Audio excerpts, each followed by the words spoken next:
जी, सबसे पहले कौमी असम्बली की बात है। कौमी असम्बली के इजलास की बात है। 3 दिन की लड़ाई, मार कुटाई, बोतलें, किताबें चलने के बाद थोड़ी सुलह सफाई हुई है। गवर्नमेंट और ओपोजिशन के दरमियान मामला तय पा गए हैं। ऐवान को पुरअमन तरीके से चलाने के लिए गवर्नमेंट और ओपोजिशन के दरमियान मुआहिदा हो गया है। अब ऐवान में न सीटी बजेगी, न शोर मचेगा, पीएसएल थोड़ी है ये लग भी रहा था। और ना किताबें चलेंगी, ना ही बोतलें चलेंगी और ना ही अजीबो गरीब नारों की आवाजें आएंगी। एक दूसरे पर गालम गलोच भी नहीं होगा।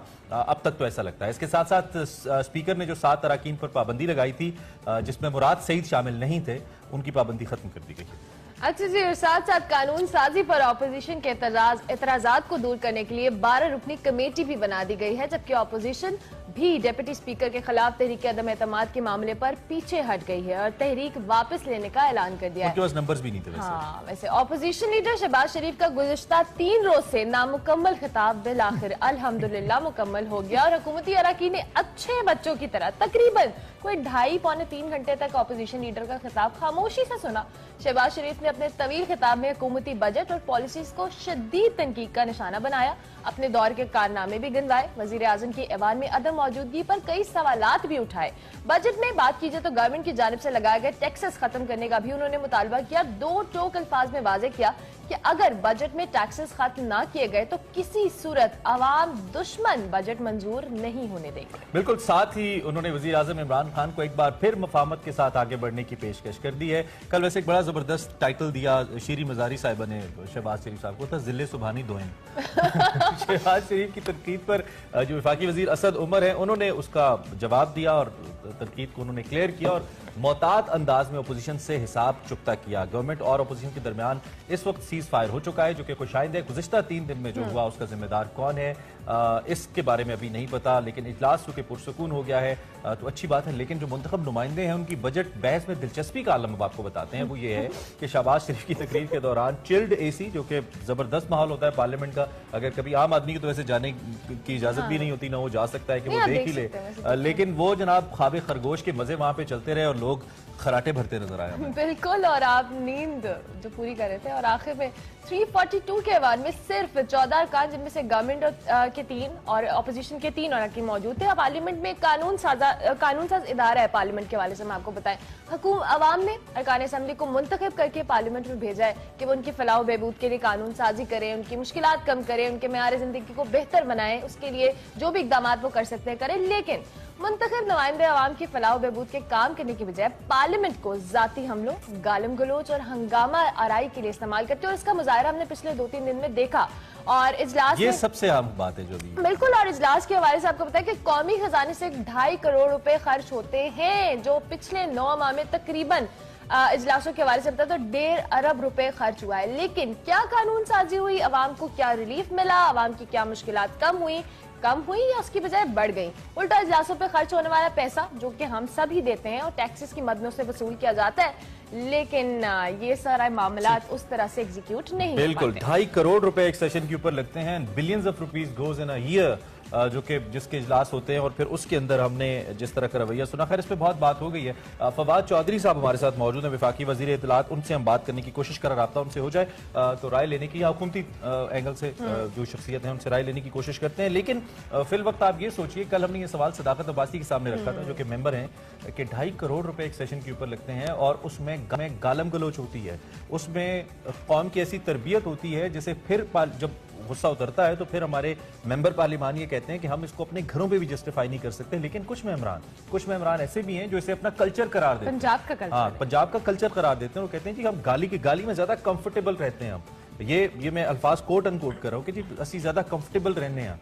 तो ये इस किस्म की सूरत हाल की गलती करें, ऊपर से शर्मिंदगी भी ना हो। कंफर्टेबल नहीं है गया सारी सिचुएशन जो असि टीवी देखते हैं। पंजाब का कल्चर है, वाकई नहीं है कि आप पंजाब के कल्चर को, इस बात को जवाब बना के और आप गालम गलोच करें, गंदी जबान का इस्तेमाल करें, जहाँ पे पूरी दुनिया आपको देख रही है। आप एक मुल्क के रिप्रेजेंटेटिव्स हैं, इतना एक सुप्रीम इदारा है जहाँ पे आप बैठ के कानून साजी करते हैं अवाम के लिए, जो कह ले बड़े बड़े दावा करके आप जिस वोट बैंक से यहाँ पर आकर बैठते हैं, उसी वोट की आप इतनी तौहीन करती हैं। और ये इतना अफसोसनाक वाकया है कि जब भी देख रहे थे और जब भी बात कर रहे थे, एट द एंड इमरान भी, और हम बार बार यही कह रहे थे कि पूरी दुनिया में किसी को ही नहीं पता कि ऑपोजिशन ने क्या किया, गवर्नमेंट अच्छा, ने क्या एक किया। दिलचस्प बात आपको पाकिस्तान का बताऊं, इमेज जब पॉलिटिकल ये इलेक्शन कैंपेन्स चल रही होती हैं, आप उस वक्त की फुटेजेस या वीडियोस इन्हीं मिनिस्टर्स की उठा के देखें जो बाद में मिनिस्टर्स बन जाते हैं, तो आपको एक ऐसा मजदूर तबा आदमी नजर आएगा उसके अंदर, अपने जलसों में तकरीरें करता हुआ, लोगों से कॉर्नर मीटिंग्स करता हुआ, लोगों से रिक्वेस्ट करता हुआ, गले लगाता हुआ लोगों को।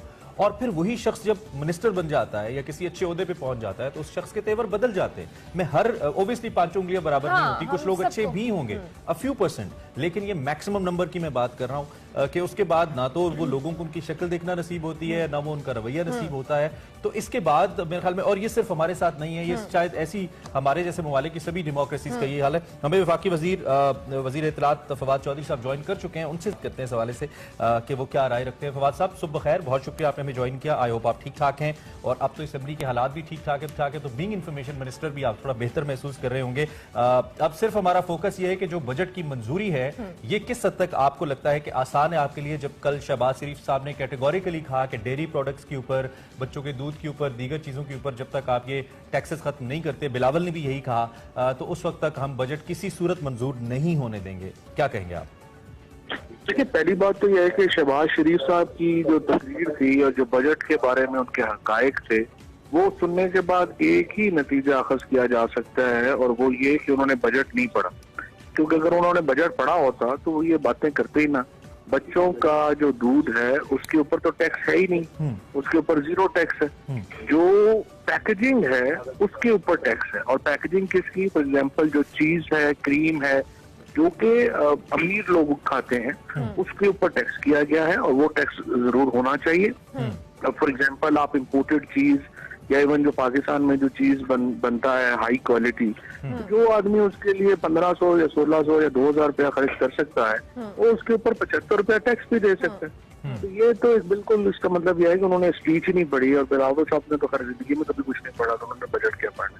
तो इसलिए ये जो एक मैं समझता हूँ कि अपोजिशन की तरफ से जो होना ये चाहिए, दुनिया में जिससे अपोजिशन ये करती है कि जब बजट आता है वो अपना शेडो बजट पेश करते हैं कि ये आपके टैक्सेस सही नहीं है, ये आपके खर्चे सही नहीं है, इनको इस तरह से करें। और फिर आप जैसे लोगों को ये कंपैरिजन का मौका मिलता है कि किसका बजट सही है या किसकी तजावीज सही है। बट अनफॉर्चुनेटली पाकिस्तान में तो ये रोज आके बस एक सियासी तकरीर करके तो अल्लाह खैर चलना हाथ चढ़ के वापस चले जाते। ठीक हो गया फवाद साहब, जिस तरह से कल हमने अपोजिशन लीडर शहबाज शरीफ की बात करें, 2.5 तकरीबन घंटे उन्होंने खिताब किया, अपनी भी हुकूमत के सारे किस्से कहानियां सुनाई, आप लोगों के बजट के हवाले से भी जो भी इमरान ने भी कहा।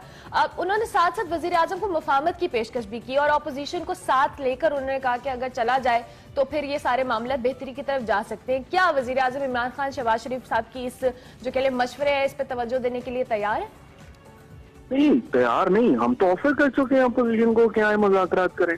हम तो स्पीकर साहब को, प्राइम मिनिस्टर साहब ने ये लेटर लिखा और उनसे कहा कि आप अपोजिशन को कहिए कि वो इलेक्टोरल रिफॉर्म्स पे आकर हमारे साथ मुज़ाकरात करें। अब शहबाज शरीफ साहब बातें ही करते हैं, लेकिन वो फोकल पर्सन क्यों नॉमिनेट नहीं कर रहे उस कमेटी में जो स्पीकर साहब ने उनको कहा है इलेक्टोरल रिफॉर्म से बात करने के लिए? तो बजाय इसके कि वो हर दूसरे दिन ये बात करें कि हम मुफाहमत करें और आगे बढ़े, वो फोकल पर्सन अपना नॉमिनेट करें और उससे ताकि हम यहाँ से आगे चल सकें।